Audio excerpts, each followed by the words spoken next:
Good morning, Daryl. We're waiting on a couple more people to join in from the previous one, and then we can get started.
All right, we can go ahead and start for today, and if more people join in, then they'll join in as we go.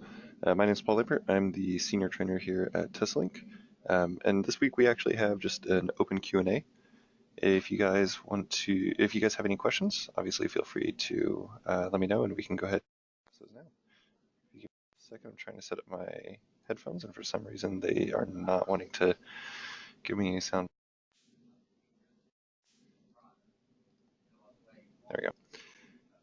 All right, do either of you have any questions that we want to start with?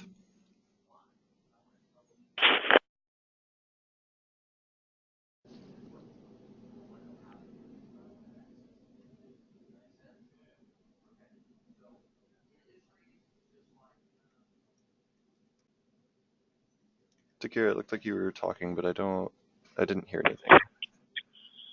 Oh, no. I'm not saying anything. I didn't say anything. I don't have any questions. Thank you, though. Oh, okay. Awesome. In that case, we can go ahead and I'll just walk you through some of the parts on here. If you do have any questions as we go, obviously go ahead and stop me, let me know, and we can address them at that point. But other than that, I can go over a general overview if that would be helpful, or specific parts as we come to them.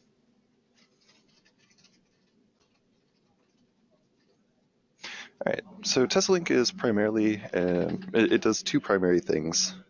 One is asset management, and then the other is work tracking. So asset management is going to be keeping track of all the different assets that a customer has within their database. That could be things like hoses, that could be frac iron pieces, that could be trucks. That we have some people who even use it for personnel.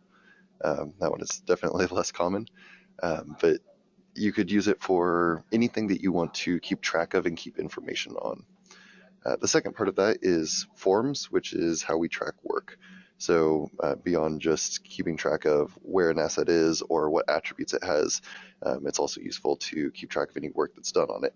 And that work could be things like annual inspections, it could be preventative maintenance, it could be certificates of compliance, anything that you want to show that was done at a specific period in time, or that you want to customize what is involved in a process of something being done to an asset would be considered work within TeslaLink.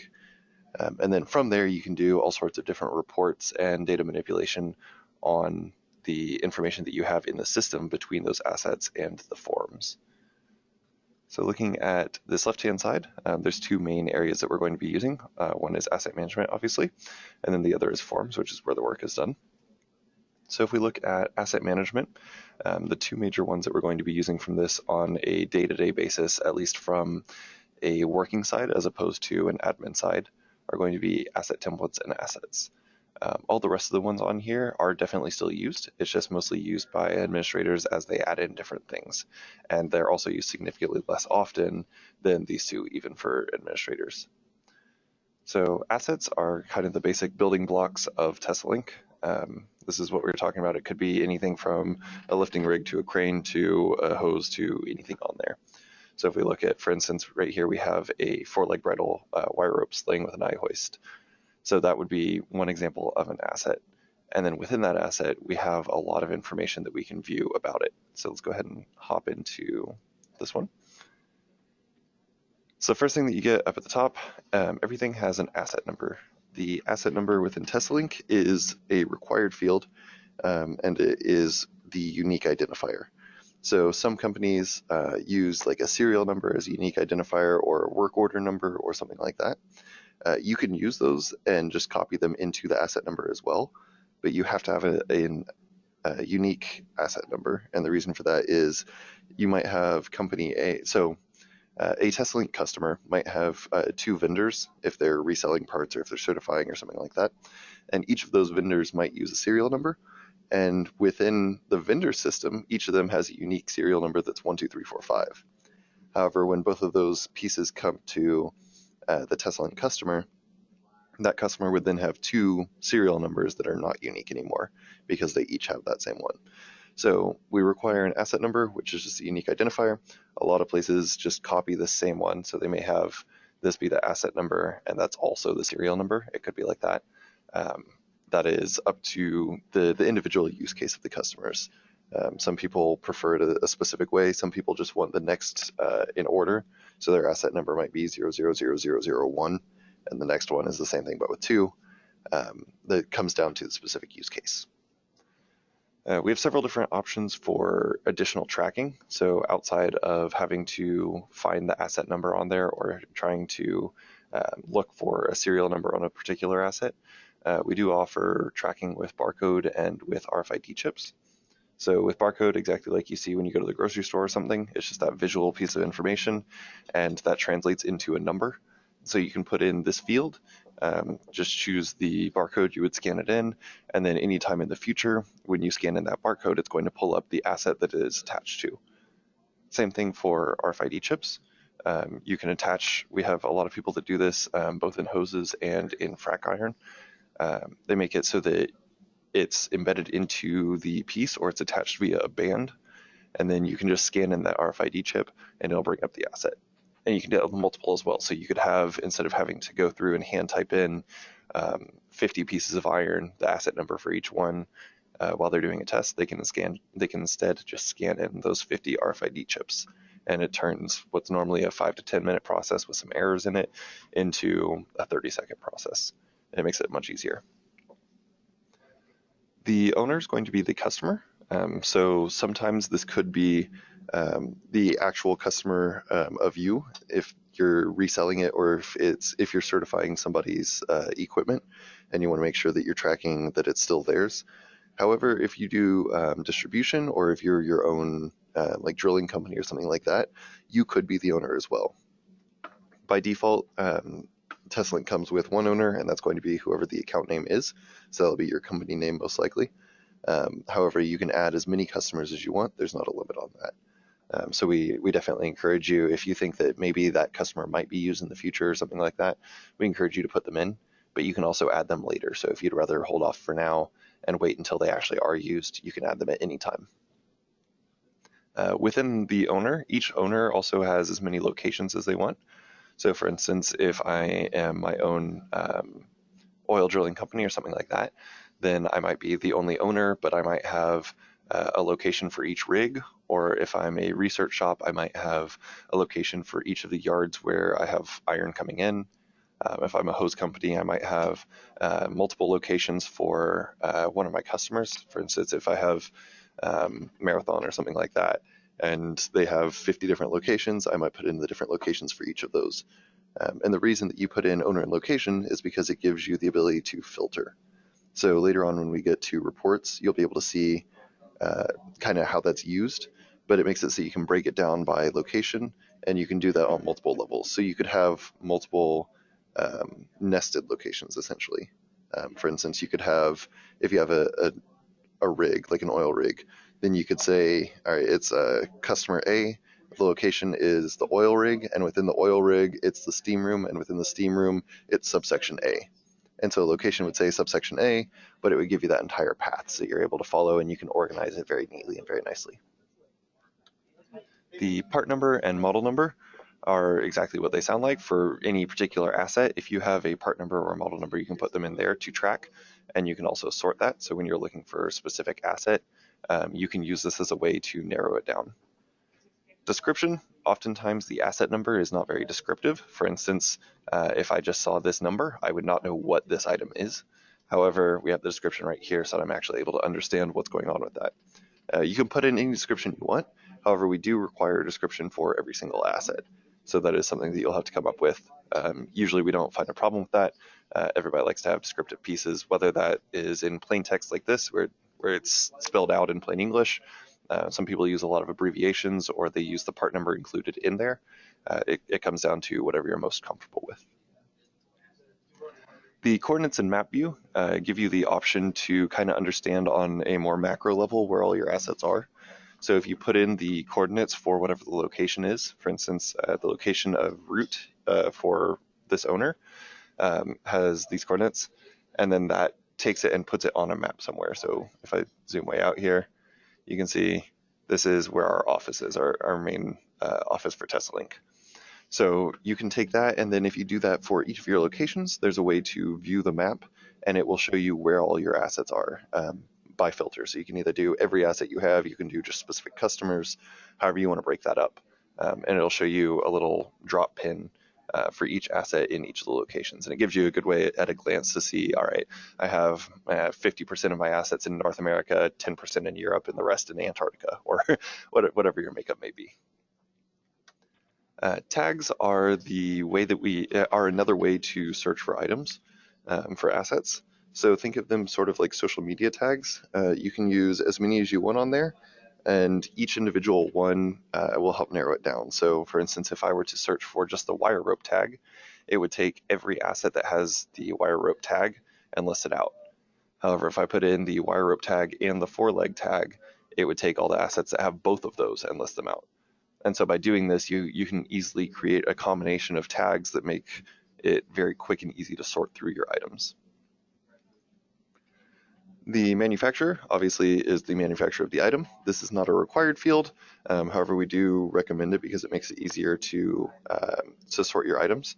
So for a lot of places that do either research or selling, it can be a good way to figure out end of life. So for instance, if you have one manufacturer that has a 5-year life on it and one manufacturer that has a 7-year life on it, this gives you a very quick way to sort through those and figure out which one is going to be most useful.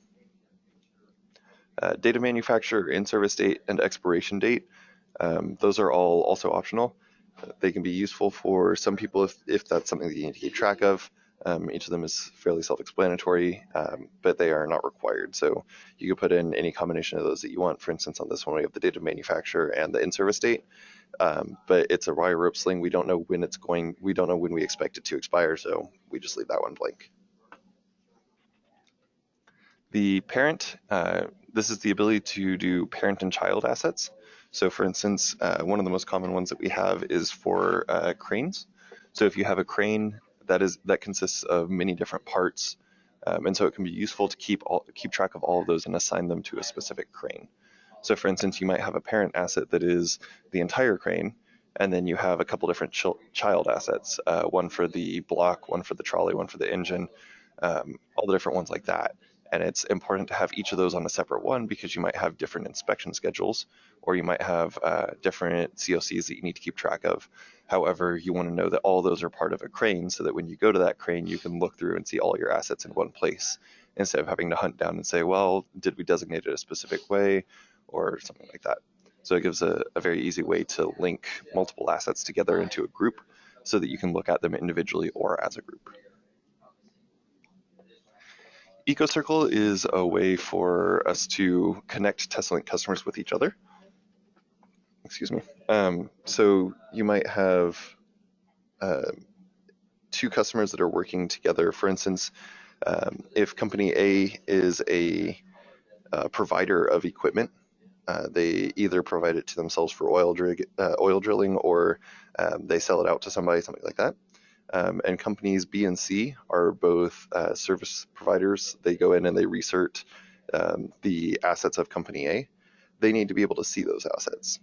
So EcoCircle allows other customers of TeslaLink to view assets with permissions that you set. So they're not going to be able to view everything if you don't want them to. You'll be able to set exactly which assets they're able to see. And that way they can do the work on the assets and you can see that work while still retaining the assets as your own because you own them or you sell them or whatever the case may be. And then the created by and created date, those get set in stone when the asset is actually created.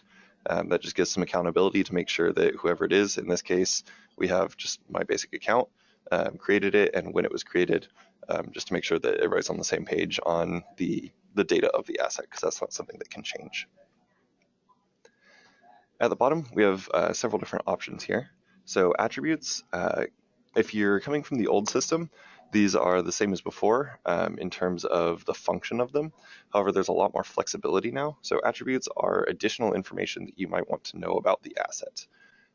This is user defined, so anything you want to put in, you can put in. So for instance, in this case right now, we have capacity and wire rope diameter as two things that I want to know about this wire rope sling.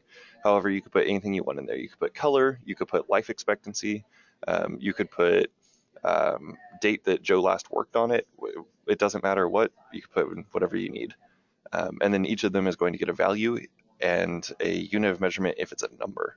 So for instance, for capacity, this particular one is a 4 short ton wire rope sling. So I can put in 4. However, if I don't know the capacity, maybe this is something that we need to test first, I can also sit here and I can leave this blank. And I can come back and fill it out later or not fill it out at all. It comes down to whatever's going to be best for you. The attributes are something that you can play with whatever you want. In the old system, you were restricted to a specific list based on your industry. However, that's no longer the case. And you can have different attributes for different kinds. So for instance, this 4-leg wire rope sling might have 10 attributes on it, but a 2-leg wire rope sling might only have 6, and they might be completely different. They might be the same. It all comes down to what information you need to know about a particular asset.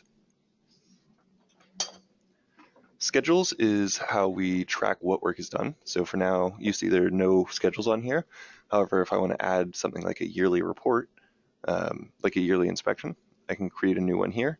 I can choose when it starts, so it defaults to today, how often I want it to happen, so whether that's every 1 year, every 10 days, every 6 weeks, doesn't matter. I can choose that right here. Warning period, which we'll get back to in just a minute, and then what form. So you can see I already have several forms set up in here. So maybe this particular one is a test inspection. And so when I save this form, or when I save the asset now, it'll know that every year starting today, and due in 1 year, which you can see right here, the due date on, that is when this needs to happen next. So that warning period is how we check against how often the asset needs to be tested. So for instance, this is a 1 year and 30 days. So every 1 year, I know that this needs to have happened. And the way that that happens is an email report. So you can send out an email report to whoever you want it to be. For now, we could do it like to ourselves, but this could also go to the customer if you wanted. And it's going to list out all the assets that are either past that 1 year or within 30 days of that 1 year. So at 11 months, it's useful to send this out to the customer, and the customer sees, here's my list of things that need to be inspected within the next month because otherwise they're going to be out of compliance. So that 30 days is kind of your grace period before you actually hit that out of compliance date. So for a lot of people, it defaults to 1 month, and that's fine. However, maybe you have a longer lead time and you know that it's going to take you a month before you even get to it, and then this customer always gives you a lot of assets, so you need extra time, something like that. You can change it to 2 months. Or maybe you have a really quick turnaround, you only need 2 weeks, get them in the shop and right back out, change that to 2 weeks. Same thing, you have this little drop down so you can choose whatever is most appropriate for your business. Attachments are just any additional files that you want to attach. The most common ones that we see would be something like a user manual or an extra diagram or instructions, anything like that you want to put on here. However, you could also put on certificates of compliance, you could put on a PDF, you could put on standard operating procedures, whatever works best for the asset and for your company on that. Completed work is going to be any forms that have been filled. So this keeps a detailed record of exactly what has happened on the asset. For instance, if I were to fill out the schedule that we looked at a minute ago, this form for test inspection, if I were to fill this out, once I finish it, it will show up in completed work. And that will track indefinitely. So if I have 10 years worth of data, 10 years worth of inspections and certifications and preventative maintenance on here, it will list out all of them. It'll say what the form template was, so whether that's test asset 1, pressure test, whatever it is, whether it passed or failed, who did that test, and when it was completed. And this is very useful, especially for your customers then to be able to view. They can hop on and see, all right, we have this particular asset. I want to check and see, yep, it passed. Let me go in, and they can go into the form itself and see any notes that, for instance, somebody took on it, any pictures that were taken, anything like that. So they can really get a good view of what's going on. This also means that your customers no longer need to call in and say, hey, do you have that certificate for whatever? They can just hop on themselves. They can get the certificate right from here for any assets that they want to do that for, that you give them permission. So for instance, your customer A is not going to be able to see your customer B's assets. They're only going to be able to see their own, but they can hop on and see any of those assets that they want to from their own company. Child assets are going to be from the parent. So for instance, if we had that crane as the parent, then, and I were to be on that crane's page, it would list out all the different children right here. It would have that trolley, that engine block, all that good stuff. So that just lists it out, makes it very easy to jump straight back and forth between them. Status log, up in this top right corner, we have a button that says active. So every asset by default is active, which means that it's something that is being used, or it's in your inventory, or basically this is the default. There's nothing wrong with it. We're good to go. We have 3 other different options. So deactivated is kind of the closest you can get to deleting an asset. This is saying, hey, we're never going to use this again. Maybe it's a super old asset, maybe it's broken in half and we've recycled it, but for some reason didn't want to scrap it. This is kind of like your trash bin.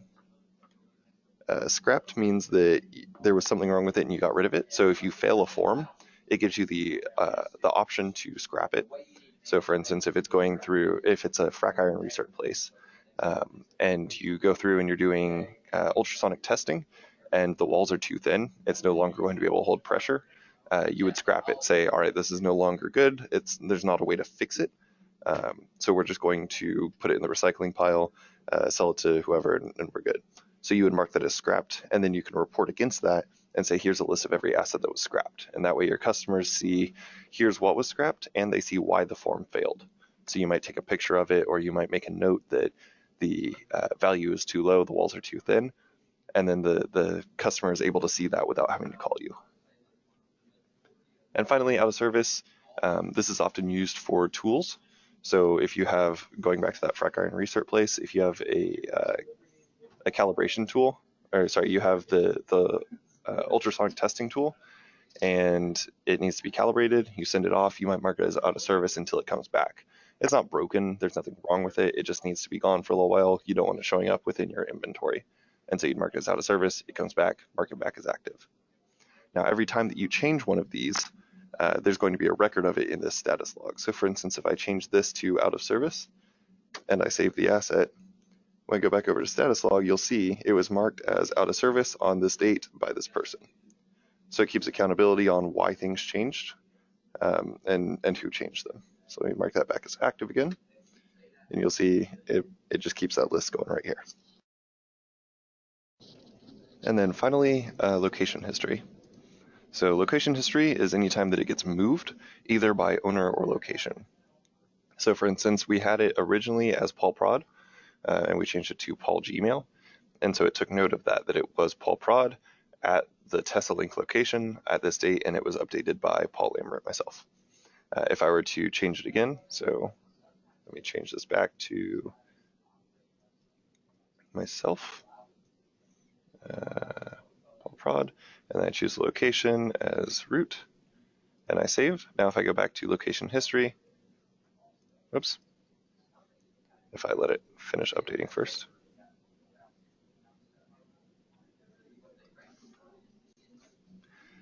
Which one was it? This one.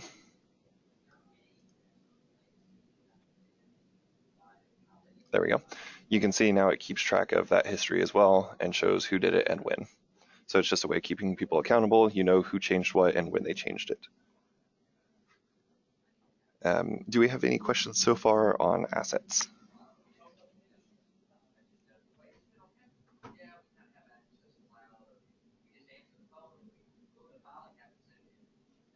All right. I did see a couple new people join. If you guys have any questions at any point, feel free to hop in. Just let me know, and I'll stop and we can go over any questions that you might have. We just went over assets a second ago, and we're going to go over forms briefly to see what they look like on here, and then we'll answer any other questions at the end as well. So looking at the individual forms that you might have for any schedules, you would put in as many as you want. So for instance, we have test inspection 1, but I could put in another one here. Maybe this one is every 6 months instead. And it's a quick one, so it's only a 15-day warning period because that's all we need. And that's because this one is this one's just a check-in, check-out, or whatever the form is that you want it to be. So once you have these set up as schedules within here, over here we have a button for fill form. This is the way to do it on the web. There is also a mobile and a desktop application for this, and those can be used as well. We normally encourage, the web is great for admin type stuff. So if you need to do imports or if you need to add in new customers, locations, anything like that, we always recommend doing that on the web. However, if you're doing things like filling forms, if you're doing work, oftentimes it's much easier for the people that are out there actually doing the work to have a mobile device and just do it on a tablet or on their phone or something like that instead of having to carry around a laptop or constantly go back and forth between a computer and their workstation. So on this left side, we can go to fill form and choose whichever one. We'll do the test inspection 1 first. And it gives you the form itself here. So this is something that I've already created. This is something that the admin would create before the worker goes out and does it, or before the admin is inputting the form. If it was written on paper and then you're transferring it to the computer after, this would all be set up beforehand. So we have up at the top the details with the asset number, the owner, location, and description of what the item is. And if we go into form details, we also get kind of what's going on at the time that we're inspecting it. So you'll notice right now we have the owner at the time of inspection, and that's because I could inspect this now and then change the owner. And if I do that, I want this form to show all the information being correct as of the time that I did this. Obviously, if I change the owner after, I don't want it to inspect and say, oh, I inspected this person's asset, when that's not actually the case. We have the result. So right now it's in progress because we're in the middle of doing it. But if I were to go back after I finish this form and view the result, it would say passed, failed, or whatever the result may be of it. We have the tags at the time of inspection. So these are, like I said before, just sort of like social media tags. You're able to look through and search with them. With the permissions that I have, I'm able to select a completed date and a performed by. So I can choose with the drop down here who did this. And this is something that you can set up by user. So If you have somebody that's out in the shop and each person has their own account, maybe you don't want them to be able to choose who performed it and when it was completed. Maybe you want that to autofill, and it will autofill by default. However, if you have somebody, for instance, if they're writing all the information down on paper, and at the end of the week you have one person who's entering all that information in, they need to be able to choose who performed it and when it was completed so that you have information that's accurate to the inspections themselves. Because you don't want to show, if they're doing inspections all through the week with different people and they're all writing it down on paper, you don't want the person on Friday who's inputting all the information to say that everything was completed by one person and all of it was completed on Friday if that's not the case, if that makes sense. So these will autofill. I'm just going to let them do that. We can put in the order number or the customer PO here if we want. So for here, we can do like test 1, 2, 3 as the order number. Oops. There we go. So you can do whatever order number or customer PO number to keep track of what work this is being done on. And the reason we do this is if you have an asset, for instance, that comes in every year, it might be important to keep track of the work order number by year. So you have the same asset that's on multiple work orders because it happens at different times or different work is being done on them. So you can put in the order number and the customer PO number at the time that you're filling out the form. Next, we have each of the sections that we choose. So for this particular one, we had a visual section, and each of these are pass-fail. So does it have rust? No, no rust. It passes. We're good. Does it have wear and tear? It has a little bit of wear and tear, but it still passes. So let's put in a note over here on this side that says minor wear and tear. And then maybe I take a picture and I upload that picture here. So we say that's the picture of the wear and tear. And then lastly, is there an open valve? The valve does open, everything's fine. We pass this one, no notes that we need to take and no pictures. It's just a regular inspection. Now the other part of this is you'll notice down here this UT. So this is, like I said before, a form that we set up beforehand. You can add in as many of these sections as you want and as many of these questions as you want. And there's a lot of different options on how to set up the form. So normally what we do is work with the customer and we say, what does your form currently look like?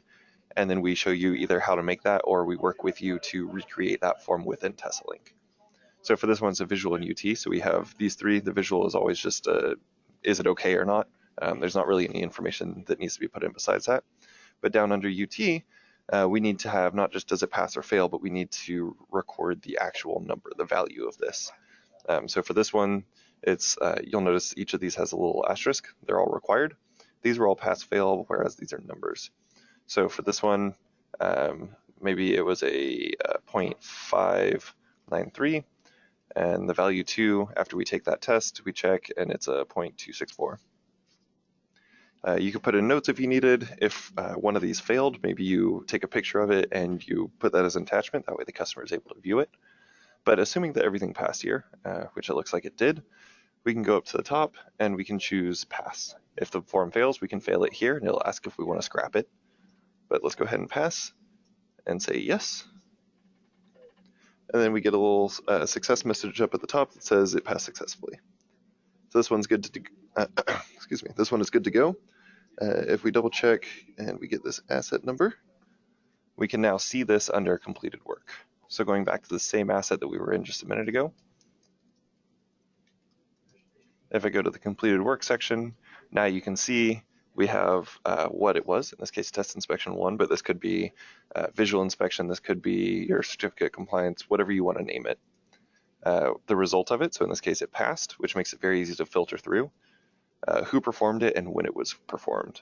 So these are the things that we were talking about earlier. It automatically filled in the completed date and the performed by, but if you wanted to specify a person, you could do that there, and then it would show up in these two sections.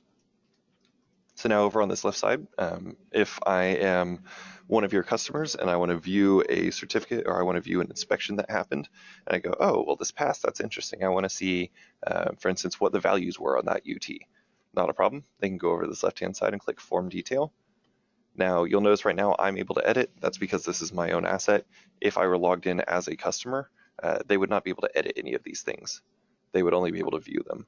But they could see this passed with minor wear and tear, and they could download the picture in case they need to see that. they saw that this passed, and then they can open up this other section here, and they go, oh, okay, the values were 0.593 and 0.264. Everything looks good to go. Customer's happy. They didn't have to call you. You didn't have to email them anything.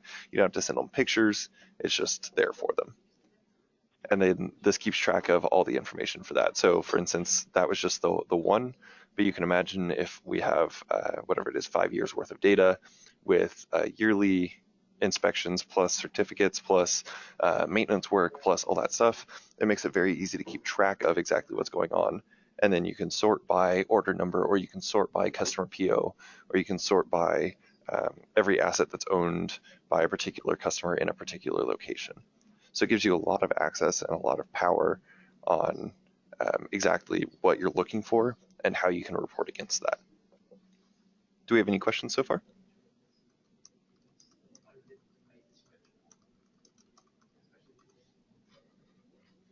Alrighty, we will take a quick look at reporting then. So the reports are, everything that we've seen so far has been the basic information. So for instance, when we looked at the form here, you can see it gives you the information, but it's not super pretty. Like this isn't necessarily what you would want to send to a customer. It doesn't have letterhead. It doesn't have the information organized quite the way you want necessarily.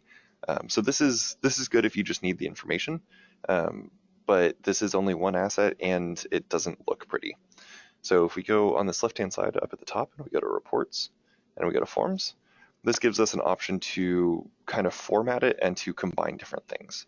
So for instance, let's look at completed ops form details. This is probably going to be the most common form that you use. It gives all the information from particular forms, from particular assets, and puts it into one page for you. So if I wanted to, for instance, view an entire work order, I wanted to look at the visual and UT values for an entire work order, then I could do that right here. So I'd select complete ops form details. The template is the essentially header and footer that you want to use. So by default, we put in TeslaLink at the top and bottom, but you might put in your company name up at the top, and then at the bottom, you can either put your company name again, or one of the more common ones that we have are disclaimers or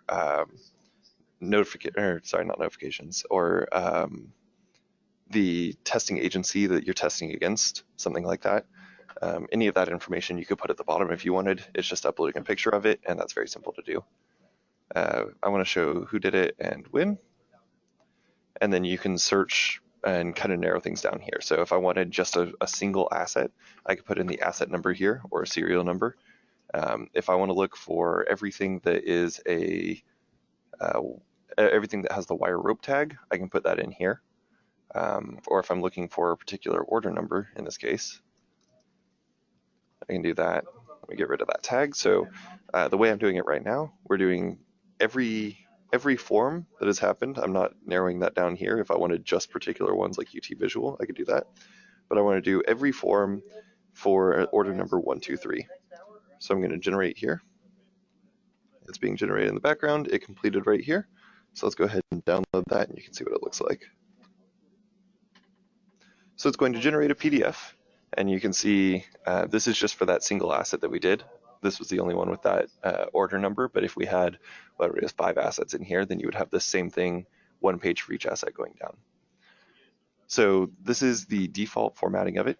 This is all customizable. If anything that you can create in Microsoft Word or Excel, if you want that as a custom report, send that over to us, and we're happy to work with you and get that set up a specific way. So this is just the default. Everything's kind of in boxes, but it's at least more put together. But like I said, this is customizable for anybody who wants to do that. It gives all the information for the asset up at the top. So we have the asset number, which is that unique identifier we talked about. It has the customer, which is called owner. It has the description of what we're actually looking at so that we understand better than the asset number, serial number, part number, location, and manufacturer and tags. The second part down here is going to be the overview of what happened in the work that we did. So for instance, in this one, it gives the order number and the date. It gives who did it and the result. So this is kind of like the quick view at, all right, did it pass or fail and what order was it in? It gives the asset attributes. So remember, this is what we were talking about earlier, that you might have 6 or 10 of something. It's just any additional information. If you remember, we left all of those blank at the time. So you can see right now it's blank in the center. If I'd put in, for instance, we said this was a 4 short time capacity wire rope sling. If I'd put in 4, that would show up right here as well.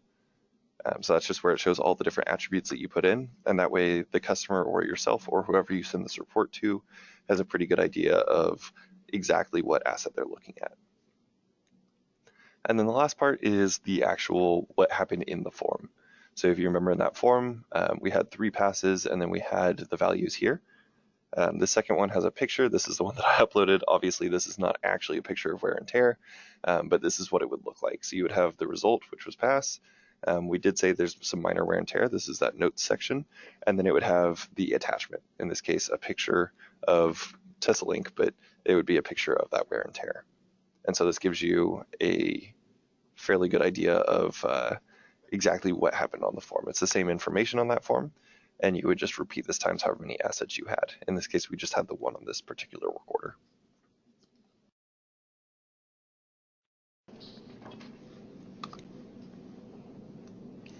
And then the last thing that we're going to go over is the scheduled reports. So if you remember, we were looking at the notification period. When you're setting up a schedule for a form, we had it as a 1 year yearly recurring, and then we had a 30-day notification period. And what that does is when we go to a scheduled report and we're creating a scheduled report, we select the report type. There's only one, so that makes it very easy. And then we say, how often do we want this? So this one is scheduled. It's sent out by our server, so you don't need to email anything. It's just to set it once and forget it, and it'll send it out consistently on whatever schedule you set it for. So if I say I want this once a month on the 1st of the month, and I want it every month. So at this point, it's going to send it on January 1st, February 1st, March 1st, so on and so forth. Beyond that, I can select if I want it for a particular customer. So say I'm sending this first one, I'll just send a report to myself of every single asset that I've ever worked on that is coming up in the next 30 days. So I'm not going to select an owner because I want it to be every owner. I want it to be every asset. I don't need a location because, like I said, I want every asset. However, I do need a schedule status. So this is how I choose what is sent to me. Current, so going back to that 1 year notification, or sorry, 1 year recurring with a 30-day notification. Current would be those first 11 months. So this means, hey, we're still good. This is in compliance. We don't need to worry about it. It doesn't need to be inspected soon. We're good. Due means that it's within those 30 days. So, hey, we're not out of compliance yet, but we're coming up on that period. So we need to be paying pretty close attention to it. And overdue is we're past whatever that yearly thing is. So in this case, we had the 1 year. So this is saying we're past that 1 year mark. This is now out of compliance. We need to hop on this immediately, or we need to figure out, get you a new one, whatever it is. So we're going to set it to be due and overdue. You can select as many as you want, anywhere between 1 and 3. So we're going to say that we want everything that is coming up or that is overdue right now. And then we can set whichever targets we want. So targets are the email addresses of whoever we want to send it to. You can put in as many as you want. There's not a restriction on that. So in this case, I just want to send it to myself, teslalink.com. However, if I wanted to, for instance, send this to my sales department, I can put that into, there we go. I can put in as many as I want. Different organizations, doesn't matter. The only thing to be careful of is if you're sending it to a customer, make sure that you select an owner because you don't want to send every asset from every customer to any of your customers, obviously. So you set it up here, and if I press save, now I can generate up at the top. So this is going to happen on January 1st, February 1st, March 1st, so on and so forth. But I also want to see it right now. We're still a couple days away, so I can press generate. Except right now I can't.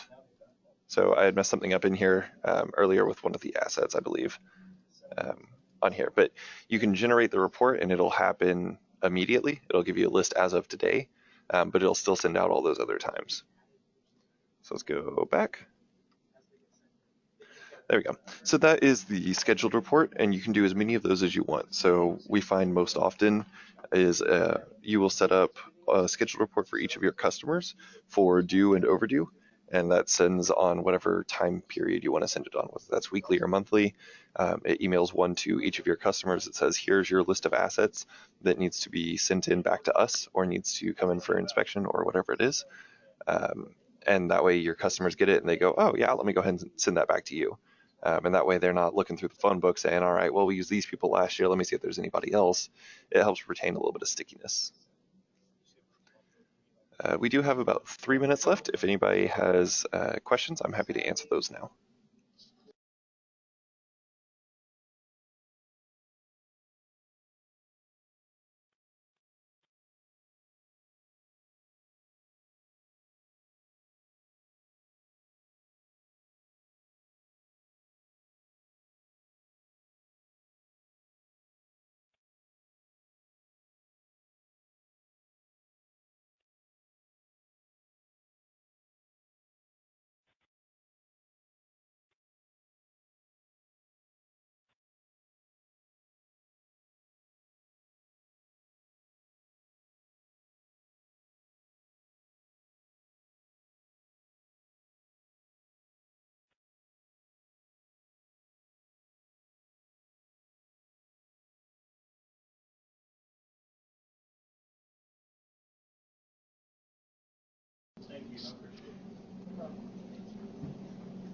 Does anybody have any other questions about any of the things that we went over or anything specific to their organization?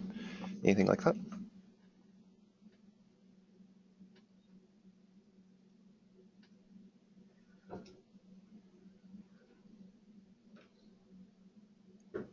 Perfect.